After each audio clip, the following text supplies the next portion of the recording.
कुछ अधूरा सा। पता नहीं क्यों आज आंखों में नमी है। शायद गर तू नहीं तो खुशियों में भी कमी है। ये लाइनें पढ़ते पढ़ते कब मेरी आंखों के कोर नम हो गए मुझे पता ही नहीं चला। शब्द जब धुंधले होने लगे तब मैंने अपना चश्मा उतारकर किताब बंद कर आंखें मूंद ली थीं। अकेले सफर करना मेरे लिए हमेशा से ही कष्टकारी रहा। मेघना जीवन का वह हिस्सा बन चुकी थी जिसके बगैर मैंने कोई भी सफर अकेले नहीं किया था। और अब पूरे सफर के दौरान मैं क्या करूंगा, यह सोचकर अपनी पुरानी रुचि के चलते मैंने अपना लंबा सफर प्लेटफॉर्म से खरीदी इस किताब के साथ काटने का बनाया था। बुक सेलर से कहा था कि इस समय की ट्रेंड कर रही अच्छी बुक देने को। मैंने उससे आग्रह किया कि वह जो चाहे बुक दे सकता था, लेकिन वह रोचक होनी चाहिए थी जिससे सफर का पता ना चले। ट्रेन चलने के साथ थोड़ी देर बाद ही मैंने अपनी बुक को पढ़ने का मन बना लिया। थोड़ी देर में ही पढ़ने पर पता चल गया था कि यह विशुद्ध प्रेम कहानी थी। फिर जिसका डर था वही हुआ। पुस्तक पर आंखें रही थीं, पर शब्द हृदय पर प्रहार कर रहे थे। दिल बहुत जोरों से धड़कने लगा था। शब्द पढ़ते हुए सीधे आंखों से उतर कर दिल की गहराई में दफन हो रहे थे। मन की स्मृतियां ले जा रही थीं उस समय में जब प्रेम ही जीवन का सार हुआ करता था। विचारों को झटक कर मैं अपनी पत्नी मेघना के बारे में सोचने लगा। सुबह घर से निकला था तो बहुत सामान हो गया था। मेघना ने जरूरत का सभी सामान मेरे साथ रख दिया था।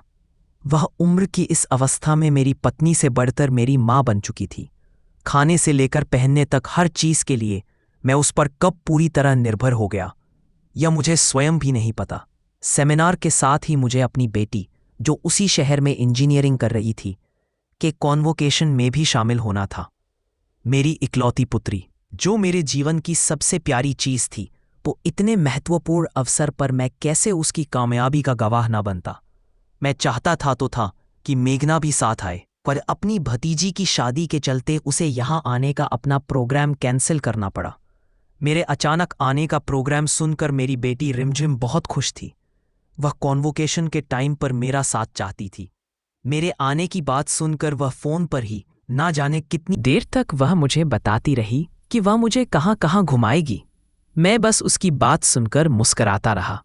जाने के दिन सुबह से रिमझिम ने ना जाने कितनी बार फोन किया था। पत्नी तो पत्नी, मेरे नरम स्वभाव के चलते मेरी बेटी भी अब मुझे मां सरी की हिदायत दे ही जाती थी। उसने साफ कह दिया था, पापा अपना रिजर्वेशन चार्ट सही से चेक कर लेना, सही से अपनी बर्थ ढूंढ लेना, और हां, मोबाइल फोन स्विच ऑफ मत रखना। उसकी बात सोचते ही मेरे होंठों पर मुस्कान फैल गई थी। और उसे कौन बताए कि जिसे वह सही से सीख लेने को कह रही थी, उसने तो लड़कपन में जाने कितनी बार लटक कर ट्रेन का सफर किया होगा। और मोबाइल फोन, उन दिनों जवानी के जोश में मैंने जो टूर किए थे तो 4-4 दिनों तक अपने घर पर संपर्क नहीं किया था। उन दिनों अपने मित्रों का लीडर बना मैं और मेरे पीछे मेरे मित्र। तब ना दिन का पता था ना रात का। मेरे अति उत्साही नदी समान व्यवहार ने अब शांत सरोवर का रूप ले लिया था। जिंदगी के अनुभवों से गुजरते हुए मैंने कब तरुण से वयस्क अवस्था पा ली थी, मुझे पता ही नहीं चला था। ट्रेन भाग रही थी और साथ ही भाग रहे थे मेरे मन के भाव, जो ले जा रहे थे मुझे उस समय में जब मैंने जीवन को भरपूर जिया। मानो कल की बात है जब पढ़ने से ज्यादा हीरोबाजी में मुझे ज्यादा आनंद आने लगा था। क्या पहनूं कि और स्मार्ट दिखूं, क्या करूं कि मेरे और भी ज्यादा सब फैन बने। फैन, जी हां, फैन। उस समय मैं अपने को हीरो से कम नहीं समझता था और अपने साथियों और जूनियर्स को अपना फैन। दिल खोलकर खर्च करने वाले माता पिता मिले थे और उनका इकलौता पुत्र मैं जीवन का पूरा आनंद उठाते हुए शानदार जीवन जी रहा था। मेरे मित्र मेरे पैसों से कैंटीन में खाकर मेरी वाहवाही करते और मैं चने के झाड़ पर चढ़ा आत्ममुग्ध हुआ करता। अपने मित्रों पर कुछ भी कुर्बान करने को मैं हमेशा तैयार रहता था। ऐसे ही एक दिन मेरे मित्र समोसे और कोल्ड ड्रिंक उड़ा रहे थे और मेरे गुणगान गा रहे थे। तभी जूनियर स्टूडेंट्स का एक ग्रुप हमारे पास आया। आमतौर पर जूनियर सीनियर से डरा व झिझका करते थे, पर उस समय उनका व्यवहार ऐसा बिल्कुल नहीं था। वे दंदनाते हुए समूह में आए और आकर हमारी टेबल पर रुक गए। सर, आप लोग हमारी फ्रेशर्स पार्टी के लिए डोनेशन दे दीजिए, उनमें से एक ने बहुत विनम्र अंदाज में। मैं कहा, क्यों भाई, क्यों दे हम तुम्हें डोनेशन? तुम्हारी फ्रेशर्स पार्टी से हमें क्या मतलब? मेरे दोस्त गौरव ने आंखें दिखाते हुए कहा। सर, हमारे पास फंड कम है। असल में हमारे बैच में स्टूडेंट्स की संख्या बहुत कम है, जिसके चलते ज्यादा कलेक्शन नहीं हो पाया है और 3 महीने बाद हमें फ्रेशर्स पार्टी देनी है। हम सही से अरेंज नहीं कर पाए तो जूनियर्स पर हमारा इंप्रेशन खराब हो जाएगा। तुम्हारे इंप्रेशन का हमसे क्या लेना देना? अब मजे लेने की बारी मेरी थी, क्योंकि सर हमने अपने जूनियर्स को कह दिया है कि फ्रेशर्स पार्टी को आपका बैच ऑर्गेनाइज करा रहा है, एक जूनियर ने दांत दिखाते हुए कहा। अब उनकी बातों में मुझे थोड़ी थोड़ी दिलचस्पी आने लगी थी और अब तक कैंटीन में बैठे मेरे बैच के और भी स्टूडेंट्स पास आ गए थे। सभी एकदम से उस ग्रुप पर चढ़ गए। अये, तुम लोगों हमारी बिना परमिशन के ऐसे कैसे कह दिया? क्योंकि सर हमें पता है कुणाल सर बहुत काइंड हार्टेड हैं, वे हम लोगों की बात नहीं टालेंगे। ग्रुप के पीछे से निकलकर आई एक लड़की बोली, अपना नाम एक मीठी आवाज में सुन करके। मैं तेजी से उस पर पलटा। वो आंखों पर चश्मे लगाए एक औसत कद काठी की लड़की थी। कुछ विशेष सुंदर तो नहीं थी, पर ना जाने क्या आकर्षण था उसमें, जो मैं बहुत देर तक उसे देखता रहा।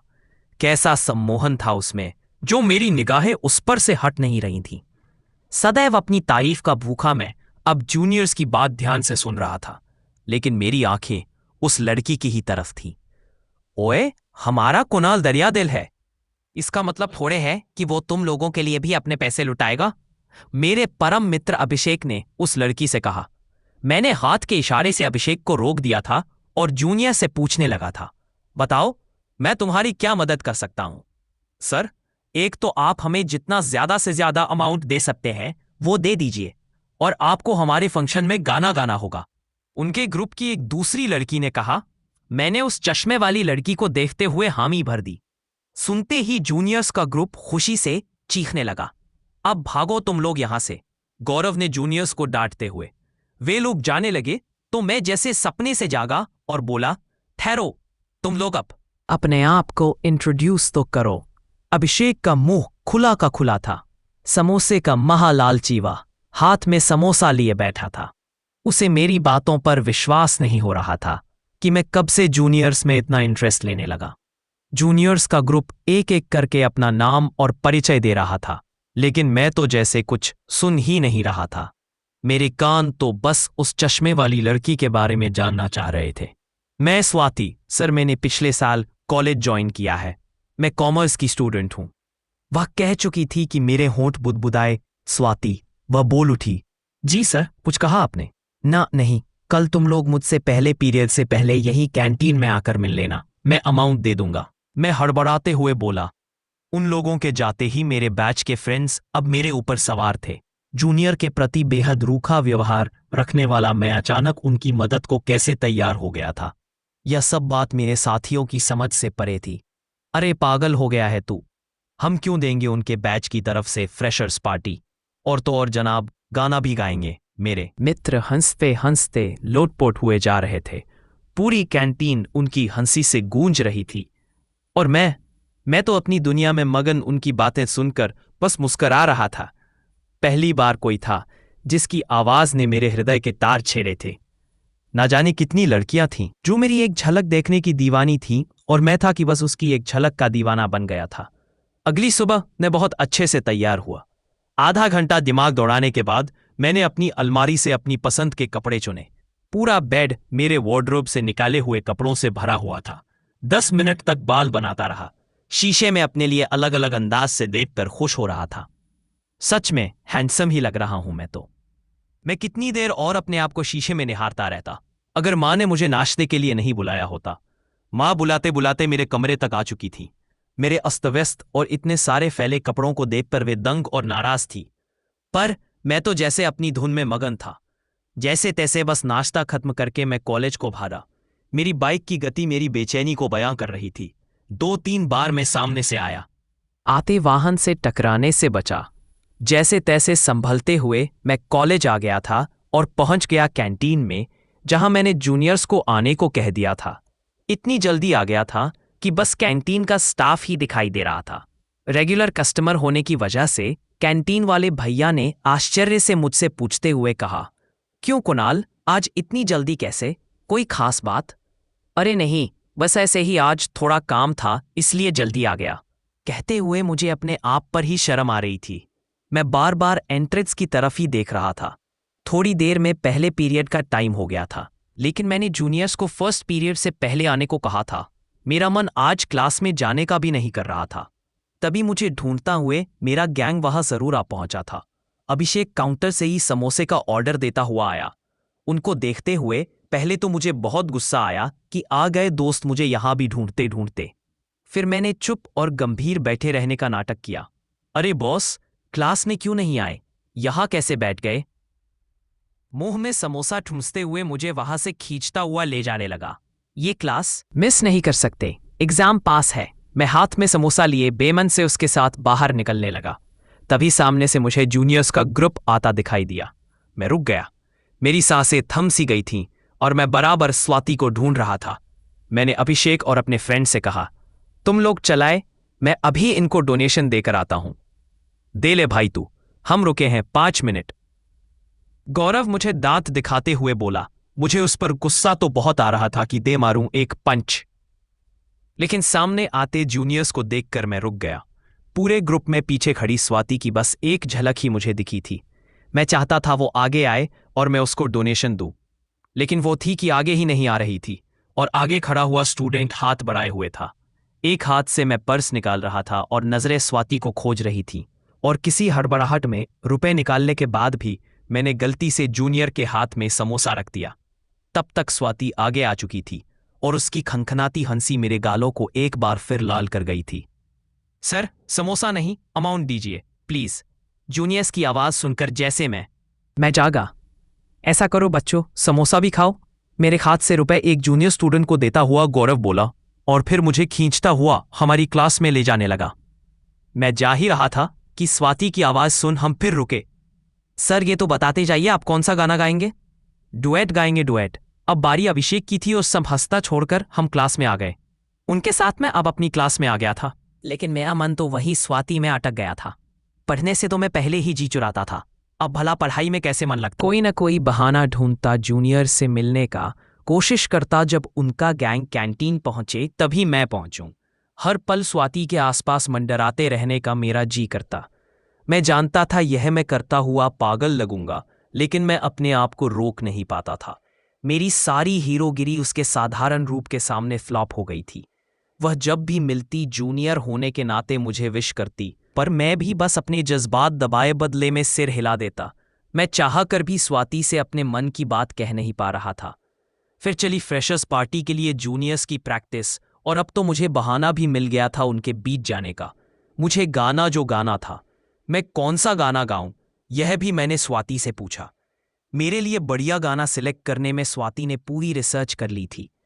मैं ऑडिटोरियम जाता, उनके बीच प्रैक्टिस करता। स्वाति की भी परफॉर्मेंस थी। वह जितनी देर भी प्रैक्टिस करती, मैं अपलक उसे निहारता रहता।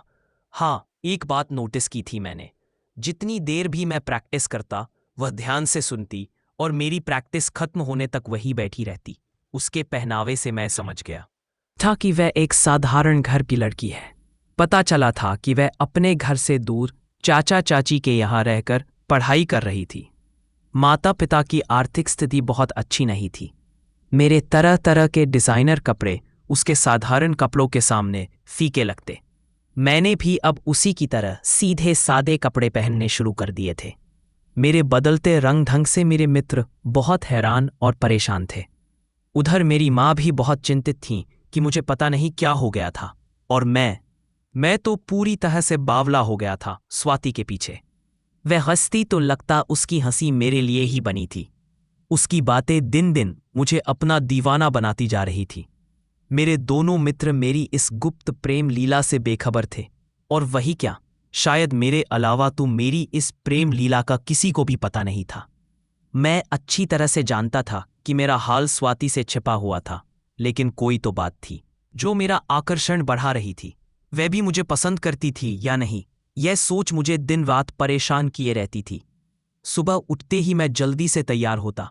मेरी पहली कोशिश होती कि मैं झट से कॉलेज पहुंचकर किसी न किसी तरह स्वाति को देख लीं। कभी लगता वह मेरी बातों को समझ पा रही थी, और अगले ही क्षण लगने लगता नहीं, उसे तो मेरी बातों का कोई भी अंदाजा नहीं था। हाँ, मेरे व्यवहार में जरूर ठहराव आ गया था। मैंने फालतू में घूमना बंद कर दिया था। फालतू बाइक घुमाना और खाने पीने में वक्त बिताना अब मुझे बेकार लगने लगा था। मेरे दोस्त, खासकर गौरव और अभिषेक, मेरे बदले रूप से हैरान परेशान भी थे, पर बहुत कोशिश करके भी मेरी स्थिति का पता नहीं लगा पा रहे थे। यार, बावला हो गया है ये तो, जब देखो जूनियर्स में ही घुसा रहता है। अभिषेक के कहने पर गौरव ने कहा, शायद रुपए दिए हैं तो उनसे सेवा कराकर वसूलना चाहता है। ओए, कौन सी सेवा कराऊंगा मैंने बिगड़ते हुए कहा। भाई, क्या पता जूनियर से हाथ पैर दबवाने लगे या फिर नोट्स बनवाए। कहता हुआ गौरव वहां से तेजी से भाग गया। उसे पता था कि अगर वह मेरी हाथ आ गया तो बहुत पिटेगा। मेरा जूता मेरे हाथों में था और मैं तेजी से उसके पीछे भाग रहा था, और फिर वही हुआ जो नहीं होना चाहिए था। सामने से स्वाति अपनी सहेलियों के साथ आ रही थी। मैं तो जूता लिए जैसे स्टैचू बन गया। उसकी खनखनाती हंसी ने मुझे जैसे जगाया। मैं जूता बड़ी मुश्किल से नीचे रख पाया। उसे पहनने को मेरे पैर सीधे नहीं पड़ रहे थे। स्वाति थी कि हंसे जा रही थी और उसे अपनी सहेलियों का बखूबी साथ मिल रहा था। तब तक गौरव आ चुका था।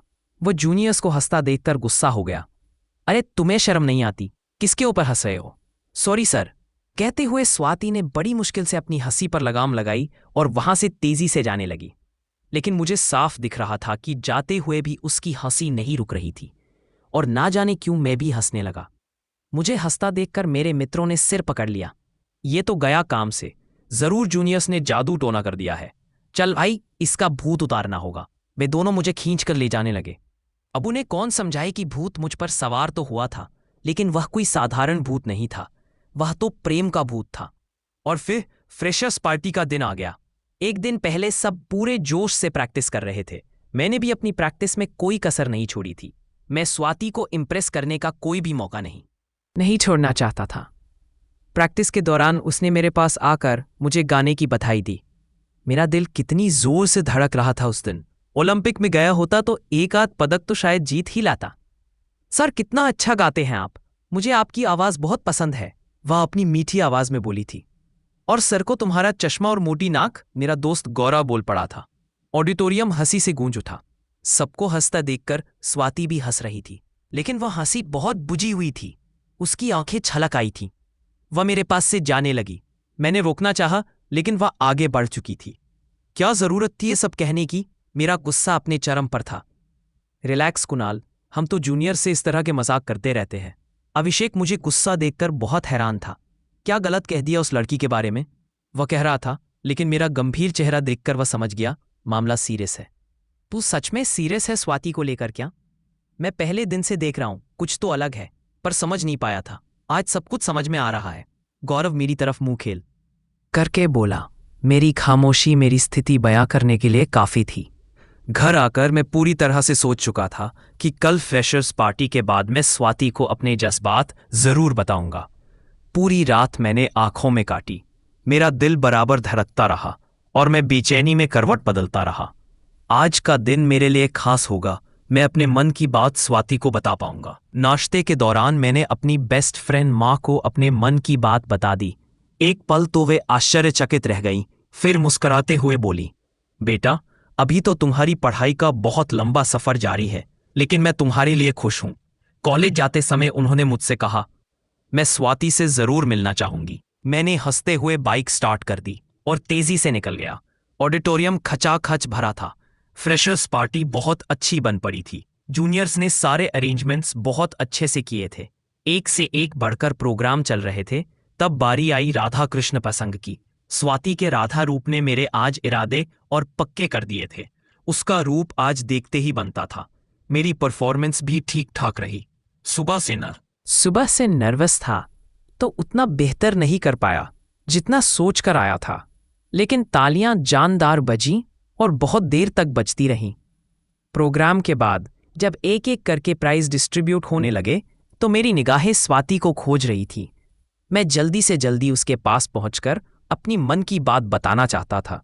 उसकी कुछ सहेलियों से पूछा तो पता चला वह मेकअप रूम में थी और तैयार हो रही थी। मुझे अपने लिए यही सही अवसर लगा अपने जज्बात कहने का। अपने मित्रों को छोड़कर मैं चुपके से वहां से सरक लिया। मेकअप रूम के बाहर मैंने उसे अंदर संदेश पहुंचाया कि मैं उससे मिलना चाहता हूं। वह आई और मैं उसे फिर देखता रह गया। गुलाबी साड़ी किसी पर इतनी अच्छी लग सकती थी, यह मैंने पहली बार देखा था। कुछ साड़ी का रिफ्लेक्शन और कुछ शायद मेरा सामने होना उसके गाल गुलाबी किए जा रहा था। मैंने उसे गुलाब का बुके देते हुए बधाई दी कि उसकी परफॉर्मेंस बहुत शानदार थी। बदले में उसने कहा, सर आपकी भी। बुके लेते हुए उसके हाथों से मेरे हाथ का स्पर्श मेरी पूरी प्रेम कहानी में एकमात्र अंतरंग पल थे। बुके देते हुए मेरे हाथ कंपा रहे थे और उसकी आंखें सहज बंद हो गई थीं। मैं कुछ कहना ही चाहता था कि स्टेज पर उसका नाम best dancer of the event के लिए पुकारा जा रहा था। हड़बड़ाहट में वह बुके मुझे वापस देती हुई तेजी से स्टेज की तरफ चली गई। एक बार मैं अपनी बात कह नहीं पाया था। मैंने सोच रखा था जब वह स्टेज से नीचे आएगी मैं बिना झिझक अपनी बात कह दूंगा। अब तो मुझे उसकी तरफ से अघोषित सिग्नल भी मिल चुका था, जो मैंने उसकी आंखों में अपने लिए पढ़ लिया था। प्रोग्राम समाप्ति पर मैंने उससे मिलने की कोशिश की। को पता चला वह अपने किसी रिश्तेदार के साथ घर चली गई थी। वह रात मैंने बहुत बेचैनी में काटी। खुद पर गुस्सा आ रहा था कि मैं जल्दी से अपनी बात कह क्यों नहीं पाया। अगला दिन नई ऊर्जा लेकर आया। मैंने सोच रखा था कि आज मैं अपनी बात कहकर ही मानूंगा। कॉलेज जाते ही मेरा पहला काम स्वाति से मिलकर अपनी बात कहना था। उसकी क्लास में जाने पर पता चला कि आज वह नहीं आई थी। मेरा दिल धक से रह गया था। 2-3 दिन इंतजार करने के बाद जब वह नहीं दिखाई दी तो मैंने उसके मित्रों से जाकर उसके बारे में पूछा। उनके चेहरों पर एक अजीब सी खामोशी थी। मेरे बहुत जोर देने पर उन्होंने कहा, सर अब वह नहीं आएगी, उसकी शादी तय हो गई है। उसकी सहेली का कथन मेरे कानों में गरम सीसा घोल गया था। तब तक मेरे मित्र मुझे ढूंढते हुए वहां आ चुके थे और उन्होंने भी ये बातें सुन ली। गौरव भी हैरान था तथा उसने पूछा, अरे अचानक कैसे? उसने तो कभी इस बारे में कुछ नहीं बताया। सर ज्यादा तो नहीं पता, बस ये खबर आई कि उसकी दीदी की अचानक डेथ हो गई और उसकी शादी अपने जीजा जी से हो रही है। ये सुनते हुए मैं पागल सा हुआ जा रहा था। धम से वही कुर्सी पर बैठ गया। मेरा दिमाग शून्य में पहुंच गया था। कुछ समझ में नहीं आ रहा था। तू चिंता मत कर कुणाल, हम आज ही चलते हैं, देखते हैं वह कैसे ये शादी करती है। मेरा कंधा हिलाते हुए अभिषेक ने कहा, अरे मुझे तो पता भी नहीं कि मेरे प्रति उसके क्या जज्बात थे। कहीं मैं अकेला ही तो नहीं सपने सजाए बैठा था। अभिषेक मुझे सांत्वना दे रहा था और गौरव स्वाति के घर का पता ले रहा था और मैं तो जाने अपनी सुध-बुध गंवा बैठा था। गौरव ने घर पर फोन करके मां को सब बता दिया और हम तीनों चल दिए थे राजस्थान। पूरे दिन रात सफर करके जैसे तैसे हम स्वाति के घर पर पहुंच गए। बताए पते पर जब हम पहुंचे तो वह घर सजा हुआ था। उसकी शादी कल थी। उसके पिता उसे किसी से मिलने नहीं दे रहे थे। कई मिन्नतें करने और बताने पर कि हम इतनी दूर से आए हैं, उन्होंने थोड़ी देर हमें स्वाति से बात करने की इजाजत दी। हम लोगों को बाहर बरामदे में बिठा दिया गया। स्वाति आई। वह तो मुझे अभी भी राधा ही लग रही थी, पर अब विरह वेदना लिए हुए थी। वह हम लोगों के पास आकर बैठ गई। थोड़ी देर चुप रहने के बाद गौरव ने उससे पूछा, तुम अचानक शादी क्यों कर रही हो? क्या तुम्हें कोई मजबूर कर रहा है जो तुम्हें अपने जीजा से ही शादी करनी पड़ रही है? हम पूरे इंतजाम से आए हैं, तुम हमारे साथ चलो। नहीं गौरव, मैं तुम लोगों के साथ नहीं चल सकती। मेरी दीदी 3 दिन के बेटे को छोड़कर मरी हैं। मेरी दीदी ने मुझे हर पल सहारा दिया। उनके कहने पर ही पापा ने मुझे इतनी दूर पढ़ने भेजा था। थोड़ी देर रुककर रुंधे गले से फिर दोबारा बोली, मुझे जीजा जी की कोई चिंता नहीं है, पर मैं दीदी की अमानत को यूं बिना मां के नहीं छोड़ सकती। अरे वह तो तुम बिना उनसे शादी किए भी उनके बेटे को अपने पास रख सकती हो। और फिर तुम्हारी पढ़ाई का क्या? मैं अधीर होता हुआ बोला, जीजा जी अपने बेटे को किसी को नहीं देंगे और पढ़ाई का क्या, शायद यही मेरा भाग्य हो। अगर नसीब में हुई तो कभी भी कर लूंगी। उसके बचकाने निर्णय पर हम तीनों हैरान थे। मैं यह तो समझ गया था कि उसके मन में भी मेरे प्रति कोमल भावनाएं जन्म ले चुकी थीं, लेकिन अब बहुत देर हो चुकी थी। हम लोगों का कोई भी तर्क उसके सामने व्यर्थ साबित हो रहा था। तुम तीनों जाओ, भगवान ने चाहा तो हम फिर मिलेंगे। हमारे उत्तर की प्रतीक्षा किए बिना ही वह अपनी आंखें पोंछती हुई वहां से चली गई। 1 महीने तक मैंने कॉलेज का रुख नहीं किया था। मैंने घर पे अपने कमरे में खुद को कैद सा कर लिया था।